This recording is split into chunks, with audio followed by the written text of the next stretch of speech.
Belum lagi 70 sampai ratusan itu. Jadi itu semua itu punya eh bukan katanya-katanya tidak. Lalu dicatat. Tetapi apabila ada suatu katanya kitab yang diceritakan kepada diceritakan, saya rasa lebih akurat ya yang tertulis. Satu contoh misalnya ada surat tanah, lalu ditulis sesuai dengan apa? Ada pemerintah di situ, ada saksi, ada ini sekitar 50 tahun yang lalu. Daripada perkataan seorang, oh ini tanah saya, tanah ini, tapi nggak ada fakta sejarahnya, nggak ada suratnya. Ya jelas dong yang menang itu yang punya surat. Jadi hal seperti itu yang berbeda dengan mereka. Makanya jalan satu-satunya ya mengklaim. Mengklaim sih boleh-boleh saja, tapi harus ada bukti, ada fakta. Jadi kadang saya melihat seperti ini lagi. Mereka selalu menuduh palsu. Palsu-palsu ya. Kalau saya bilang sih ya kayak seperti kita Kristen lah. Kita kan nggak terlalu pusing sih ya dengan perkataan mereka, bahkan nuduh pak, nuduh kafir, kafir. Kita nggak terlalu pusing. Karena buat saya pribadi ya, sekiranya saya dibilang, oh kamu kafir, dalam pikiran saya itu kan perkataan seseorang, lalu diikuti umatnya. Itu kalau saya, jadi nggak pusing saya tuh. Karena memang yang demikian. Jadi ya sudah. Namun begitu, sekalipun kita berbeda keyakinan dengan saudara kita yang Muslim, tetap kita harus jaga Indonesia ini. Sebab Indonesia adalah rumah besar kita. Di sini kita dilahirkan, leluhur kita juga di sini, harus kita jaga. Tetap terhadap saudara kita, baik pun ketika di darat kita ketemu saudara kita yang Muslim, Hindu, tetap kita harus bersaudara. Kira-kira gitu, Mas Geo. Ya, terima kasih Paman Joni. Saya setuju dengan itu karena yang kita tanggapi ini kan sesuatu yang keliru dari apa yang mereka sampaikan, ya kita luruskan ya. Kalau kita membiarkan kan ibarat saudara kita ini mau masuk ke jurang kan ya kita harus berikan teguran gitu kira-kira. Nah, ini kan mereka kan menuduh sesuatu yang atau mengaitkan sesuatu yang tidak ada kaitannya. Dan ini salah satu keprihatinan dan juga rasa sayang kita kepada mereka, ya, seperti itu.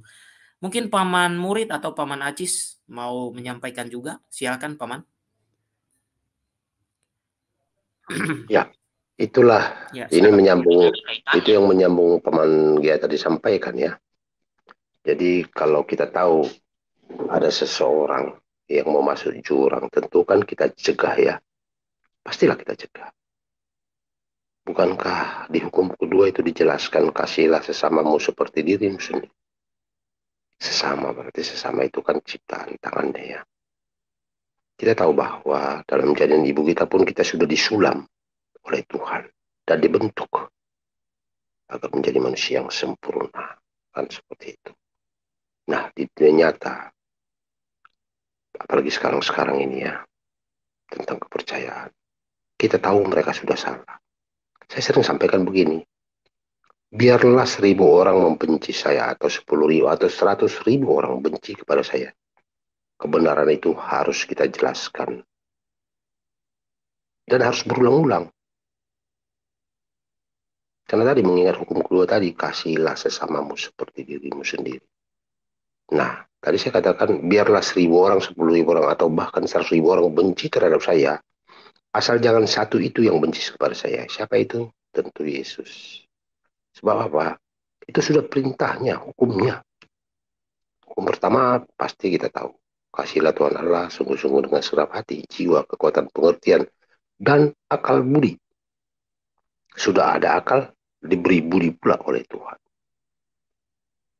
Saya belum pernah temukan itu di Buddha, di Hindu, di Konghucu, di saudara kita Muslim. Ada pengajaran seperti itu. Bukan karena oleh saya kenal Yesus, bukan. Memang luar biasa.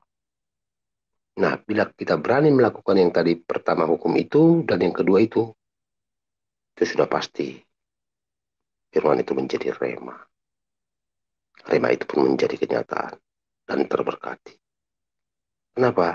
Tidaklah pernah Tuhan kita mengatakan, curangi, hianati orang itu kalau tidak ikut aku.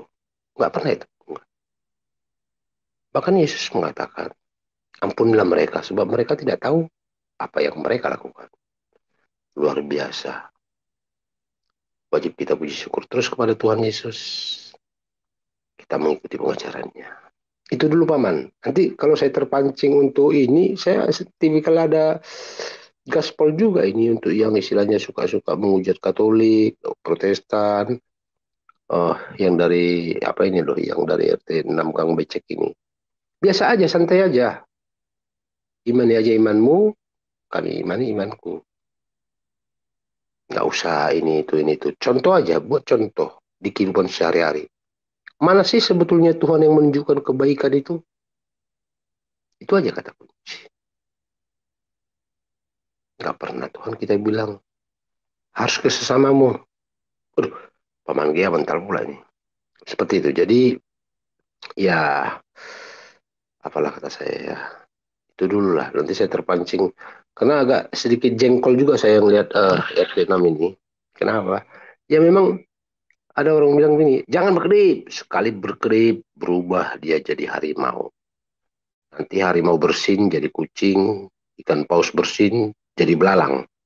Lanjut dulu Paman Joni dan Paman Nacis atau Paman Iya, Gia. ya, betul. Yang paling lucu begini, Mas Murid ya.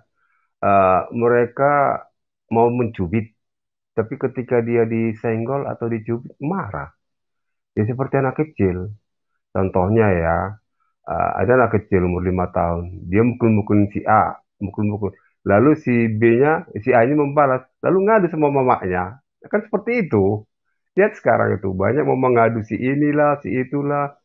Ya kalau menurut saya itu, ya kalau berdebat, berdialog ya pernyataan dibalas dengan pernyataan, ya statement dibalas dengan statement, bukan pernyataan dibalas dengan mengadu atau tuak-tuak dengan birla.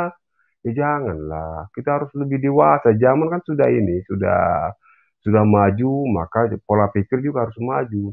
Dan benar tadi dibilang saudara-saudara yang tadi ya, bahwa memang harus kita, sebab mereka selalu menyalahpahami tentang apa yang kita imani ya.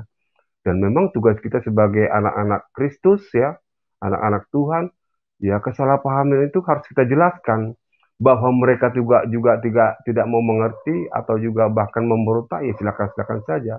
Tapi benar itu harus kita counter ya, harus kita ulang-ulang.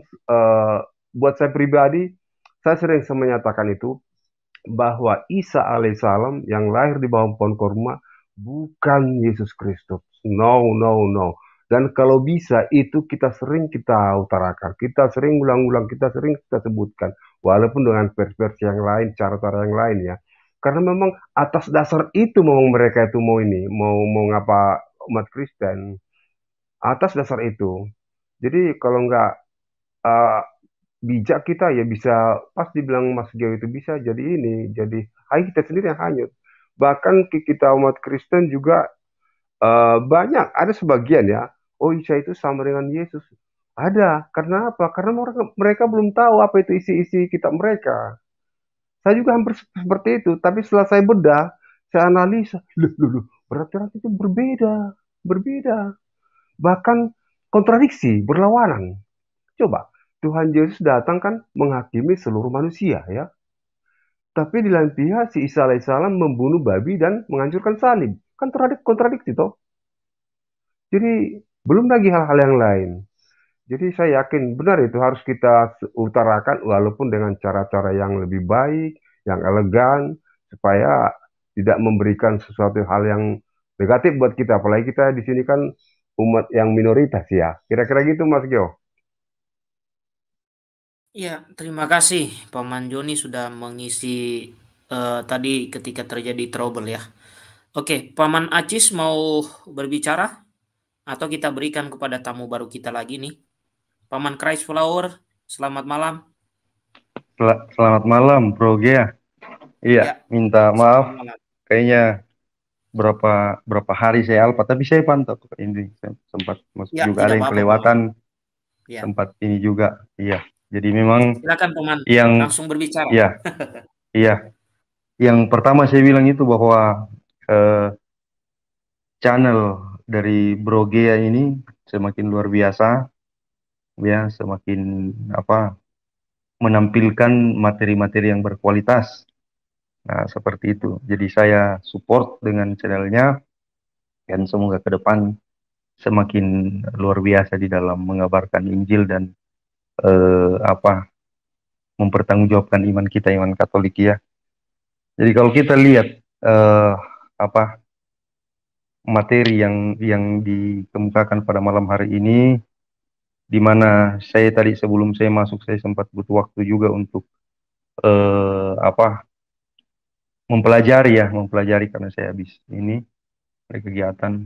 Saya pelajari dulu pertama mengenai kesaksian seorang yang Katolik ya, yang kemudian melihat syahadat di dalam agama lain yang non Kristen, kemudian dia merasa